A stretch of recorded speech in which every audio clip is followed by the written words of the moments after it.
Hello everyone, I am Sarita Srivastava from Mahatma Gandhi शिक्षण संस्थान. Now I am going to teach Hindi standard 5th. बच्चों, पिछले video में मैं आपको आपके पाठ्य पुस्तक मकरंद से पाठ 15 जिसका शीर्षक था हम सब सुमन एक उपवन के का शब्दार्थ में बताई थी. यह एक कविता है, तो मैं सबसे पहले इसका शब्दार्थ आपको समझाई थी. आज मैं इस कविता को पढ़कर समझाऊंगी और उसका अर्थ भी मैं आप लोगों को समझाऊंगी. तो आओ आज हम लोग कविता का पाठ करते हैं.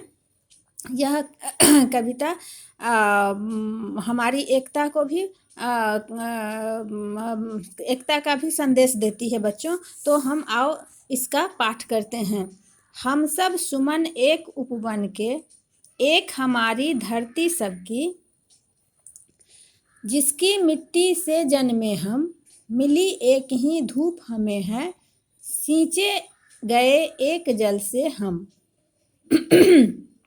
पले हुए हैं झूल झूल कर, पलनों में हम एक पवन के.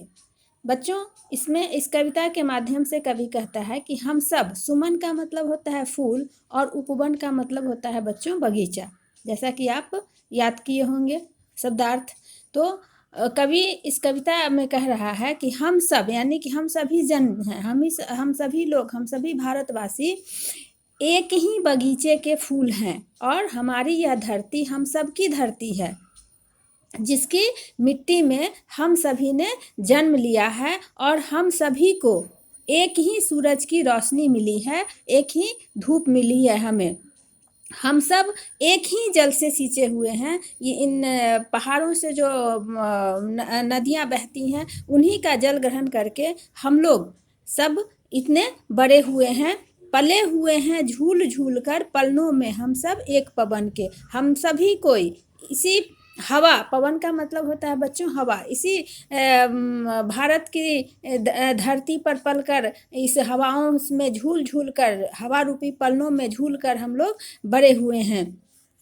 सूरज एक हमारा जिसकी किरणें उड़की कली खिलाती, एक हमारा चांद चांदनी जिसकी हम सबको नहलाती, मिले एक से स्वर हमको भ्रमरों के मीठे गुंजन से. दूसरी पंक्तियों में कवि कहता है कि सूरज एक हमारा जिसकी किरणें उड़की कली खिलाती, हमारी धरती को प्रकाशित करने वाला हमारा एक ही सूरज है, जिसकी किरणें कलियों के हृदय की कली खिलाती है, जो हमारे हृदय की कली खिलाती हैं. एक हमारा चांद, एक ही हमारा चांद है, जिसकी चांदनी, चांदनी का मतलब होता है चांद की रोशनी, जिसकी चांदनी, जिसकी चांद की रोशनी हम सबको नहलाती हैं, हम सब पर अपनी छटा बिखेरती हैं. बच्चों, मिले एक से स्वर हमको हैं भ्रमरों के मीठे गुंजन से.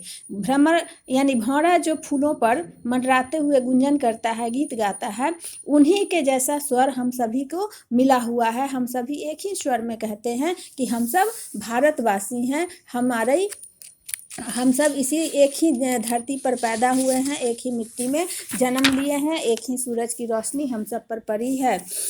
रंग रंग के रूप हमारे अलग अलग हैं क्यारी क्यारी, लेकिन हम सबसे मिलकर ही इस उपवन की शोभा सारी. एक हमारा माली हम सब रहते नीचे एक गगन के.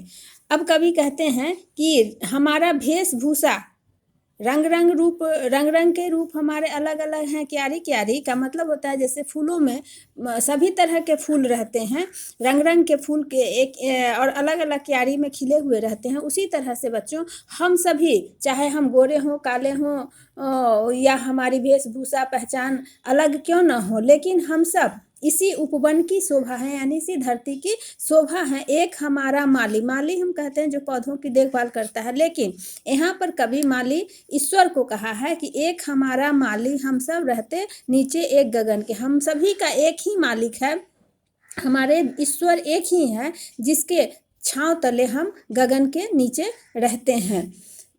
आगे कवि कहता है बच्चों कि कांटों से मिलकर हम सब ने हंस हंस कर है जीना सीखा, एक सूत्र में बंधकर हमने हार गले का बनना सीखा. सबके लिए सुगंध हमारी, हम श्रृंगार धनी निर्धन के। अब जिस तरह से फूल कांटों में रहकर भी हंसना सीख लेती है, हंसती है, हंसकर हमें मुस्कुराना सिखाती है बच्चों, उसी तरह से हम लोग भी जीवन में सुख दुख मिलता है, लेकिन हम अपना हंसकर अपना जीवन बिताते हैं।